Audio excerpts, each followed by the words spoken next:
When I first got in, because I'd never been in the Cinemark IMAX theater, I got in there, and at first I thought, well, this kind of sucks, because it's a very small arena. And I'm from the Roger Ebert school of thought with how I watch movies. I sit twice as far back as the screen is wide. Now, of course, you can't take out a measuring tape and measure, but you can kind of eyeball it. Okay. And usually if you eyeball it in most theaters, you sit in one of the 5 to last back rows. You're usually good for twice as far back as the screen is wide. That way, A, don't have to careen your neck to view the movie, and B, you can let, as Ebert used to put it, you can let your eyes wander across the screen. Yeah, you don't want to wind up looking like one of those British stuck on the pier, like looking up at the planes. Oh, shoot, look back and forth. It's true. No, absolutely. It's an apt comparison. You know what I mean? It really is. So when I got in the theater, I thought to myself, as I was watching the trailers too, I was like, thank God this wasn't in 3D. I got very sensitive eyes. It could have made me sick. That would have taken me out so hard. But I mean, just in terms of the way I saw it, I can't speak for everybody, but I'm sitting pretty close. And I'm thinking to myself, I don't know how this is going to work, man. I'm going to have to go against my own kind of rule. But you know what? That is a great way to view this movie, and let me explain why. By seeing this movie in IMAX and being in a fairly small arena too, now I'm not talking about sitting on top of the screen like people do, but I'm talking about maybe sitting as far back as you can in a small IMAX arena. Your field of vision is entirely crowded by this movie.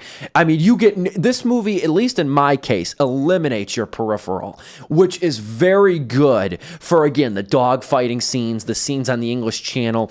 That is, for the key word in this movie, immersive, and this movie is very successful. But again, the double-edged sword is when people watch this movie on HBO or Cinemax or whoever the hell gets the rights to it. I would bet HBO, but whoever gets the rights to this movie, the viewing rights to this movie, the commercial rights, I think this is going to be lost on you. Now, you know what this movie is going to play well to, and this is going to sound like an insult when it's not.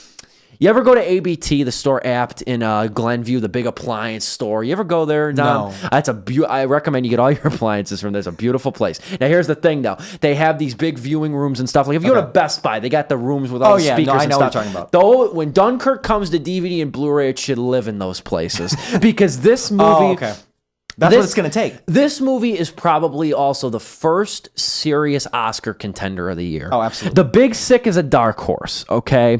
Among a few other movies of the year, which we'll probably talk about maybe later as it gets closer to Oscar time. Dunkirk is probably the first serious Best Picture nomination it's going to be. But I don't think it's going to win. I think this movie, I know we're kind of veering off topic here, and I promise I'll let you speak. I think this movie is going to go like Gravity did, where it's going to win all the technical Oscars. It's going to win all the hearts. This movie's a lock for sound design and sound editing.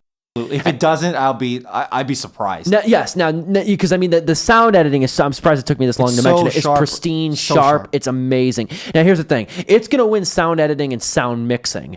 Now, you know what the difference between sound editing and sound mixing is? I'm not a sound editor nor sound mixer, so I can't tell you that. But sound editors and sound mixers, I bet you would take you out to coffee and tell you. But the thing is, though, this movie's a lock for that. Hoyt van Hoytema is probably going to win Best Cinematography, I would think. For this movie, I would love to see. He's a contender. He's a genuine contender. I would love to see who'd beat him. If this is not one of the best, if this is not the Oscar-winning cinematography we're gonna see this year, I cannot conceptualize what will be. But despite all these technical wins, it's not going. There's this movie. I would bet right now, and also keep in mind you're going to hear this prediction from the person who was championing La La Land to win Best Picture since September. Okay, they did for about won for about 45 seconds. Yeah, really. Yeah, But here's the thing: I don't see any acting nominations for this film. I see Nolan as director. Maybe. No, I take that back. You won't see Nolan as writer. Nolan's not going to get an original screenplay on this one. He's not. And you'll see Best Picture. You will see nominations for Best Picture and Best Director. You're not going to see any acting nominations, and you're not going to see written. I would bank right now. You're going to get Best Director, Best Picture. These are just nominations. Best Director, Best Picture.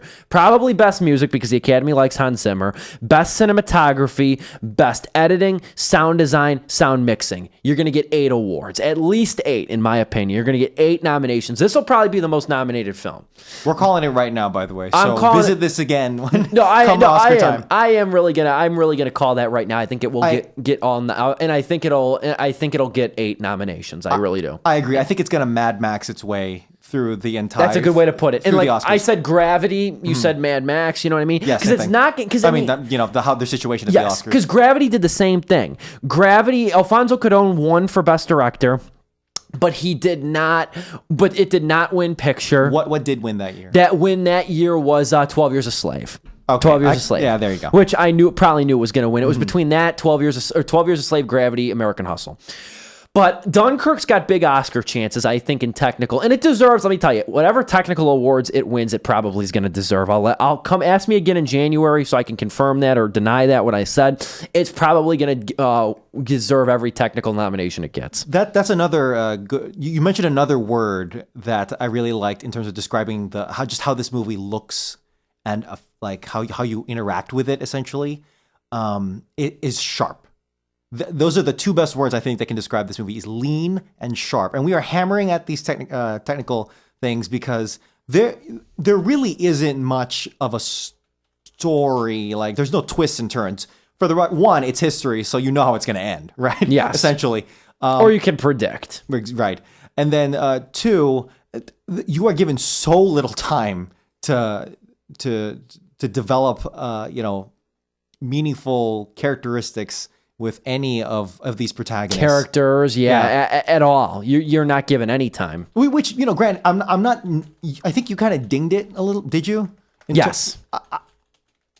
I'm hesitant to do that because most of the time I can just appreciate someone showing up on screen. They do like the character on land. What was his name? The young British soldier who was just trying to survive. That's Tommy, I believe. I believe. Well, British Tommy. I say that about 80% with an 80%, 80 to 90% certainty. Hopefully the audience will know who we're talking about. But Tommy, who I will just use as that name, Tommy, he doesn't talk. I think for the first 15 to 20 minutes.